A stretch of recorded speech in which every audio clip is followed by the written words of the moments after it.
ఇప్పటిదాకా మేకల్ని వేటాడే పులిని చూసుంటారు. పులిని వేటాడే బెబ్బుల్ని చూస్తారా? అయితే హరిహర వీరమల్లు ట్రైలర్ చూడాల్సిందే. అబ్బబ్బబ్బబ్బబ్బా ఏముంది!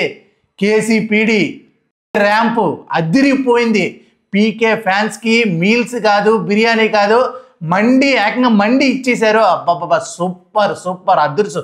అసలు ఆ పవన్ కళ్యాణ్ గారి ఎక్స్ప్రెషన్స్, అలాగే ఎంట్రీ షాటు వామ్మో ఏముంది. అలాగే కీరవాణి గారు బ్యాక్గ్రౌండ్ మ్యూజిక్, ఒక బాహుబలి, ఒక త్రిబులర్, ఈ రెండు మించి కొట్టేశారు. నిజంగానే అందరూ అంటారు తమన్ ఏం తాగి కొట్టాడని, మరి ఈయన ఏం తాగి కొట్టాడో తెలియదు. కానీ థియేటర్లో అయితే మాత్రం సూపర్ సూపర్ సూపర్. ట్రైలరే ఇలా ఉందంటే ఇంకా సినిమాకి ఏ సీట్లు ఉంటాయా, థియేటర్లో ఉండవో అర్థం కావట్లేదు. ఇప్పటి వరకు జనాలు రావట్లేదు అంటున్నారు. ఈ సినిమా రిలీజ్ అయ్యాక ఇంకా థియేటర్లకి పండగే. ఇంకా జనం పొలోమని వచ్చేస్తారు. చాలామంది రికార్డులు అంటున్నారు. కొన్ని మన తెలుగు ఇండస్ట్రీలో ఉన్న రికార్డ్స్ అన్నిటినీ బద్దలు కొట్టే సినిమా అవ్వబోతుంది హరిహర వీరమల్లు. ఎందుకంటే పవన్ కళ్యాణ్ గారు ఈ 5 సంవత్సరాలు గ్యాప్ ఇచ్చారు. అలాగే డిప్యూటీ సీఎం అయిన తర్వాత ఈ సినిమా ఎలా ఉంటుంది అనుకున్నారు. చాలా బాగుంది. అంటే హిస్టారిక్ ఎలా చేయగలరు ఏంటి అనుకున్నాం, అదరగొట్టేశారు. అసలే డైలాగ్స్ అయితే మాత్రం సూపర్గా ఉన్నాయి. డైలాగ్స్ ఆయన నేర్చుకున్న జిమ్నాస్టిక్స్, ఆ స్క్వాడ్ తిప్పేది ఉంటుంది అబ్బా మామూలుగా లేదు. అంటే బాహుబలి బాణం తిప్పుతాడు చూడండి ఒకవేళ వచ్చినప్పుడు, దానికన్నా 100 రెట్లు ఉంది. పవన్ కళ్యాణ్ గారు సూపర్గా చేశారు. ఆ ఎక్స్ప్రెషన్స్, ఆ ఎంట్రీ షాట్స్, ఆ బ్యాక్గ్రౌండ్ మ్యూజిక్ అబ్బబ్బబ్బా. ఎం రత్నం గారికి ఎంత కాలం అంటే చాలా లాంగ్ గ్యాప్ వచ్చేసింది.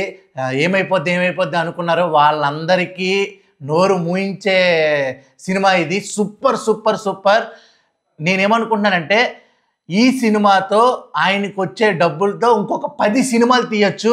అంత కలెక్షన్ కూడా రాబోతుంది. ఎందుకంటే ట్రైలర్ చూడగానే ఏముంది ఎంత గ్యాప్ ఇచ్చేశారు. విజువల్ ఎఫెక్ట్స్ గురించి చెప్పాలి. అబ్బబ్బబ్బా ఏవన్నా విజువల్ ఎఫెక్ట్స్ అండి, సూపర్గా చేశారు.